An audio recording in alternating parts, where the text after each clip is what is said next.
ദൊഡ്ഡപേട്ടയിൽ നിന്ന് ഞങ്ങൾ പൈക്കാര ലേക്കിലേക്കുള്ള യാത്രയിലാണ്. പോകുന്ന വഴിയിൽ ഇതുപോലുള്ള ബ്യൂട്ടിഫുൾ വ്യൂ പോയിന്റ്സ് നമുക്ക് കാണാം. അവിടെ കുറച്ച് സമയം നിങ്ങൾക്ക് ചിലവഴിക്കാം. ഇതാണ് പൈക്കാര ലേക്ക്. പൈക്കാര വാട്ടർഫോൾസിൽ നിന്ന് ഏകദേശം 2 കിലോമീറ്റർ ദൂരമാണ് ഇവിടേക്കുള്ളത്. മുകുർത്തി മലനിരകളിൽ നിന്ന് ഉത്ഭവിക്കുന്ന നദിയാണ് പൈക്കാര നദി. അതിമനോഹരമായ പല വെള്ളച്ചാട്ടങ്ങളിലൂടെയും ഈ നദി കടന്നുപോയാണ് പൈക്കാര തടാകത്തിൽ എത്തിച്ചേരുന്നത്. ഊട്ടിയിലെ ബോട്ടിങ്ങിനേക്കാൾ ഞാൻ പ്രിഫർ ചെയ്യുന്നത് പൈക്കാര ലേക്കിലെ ബോട്ടിംഗ് ആണ്. ഇവിടെ കുറച്ചുകൂടി പീസ്ഫുൾ ആൻഡ് ബ്യൂട്ടിഫുൾ ആണ്. അവിടെ നിന്ന് ഞങ്ങൾ അടുത്ത ഡെസ്റ്റിനേഷനിലേക്ക് യാത്ര തിരിച്ചു.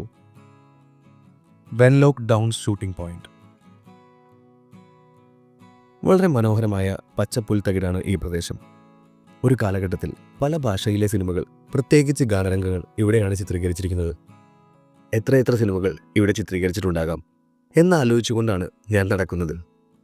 തണുത്ത കാറ്റ് വീശുന്നത് ഈ സായാഹ്നത്തെ കൂടുതൽ മനോഹരമാക്കി. ഊട്ടിയിലെ യാത്രകൾ തുടരും.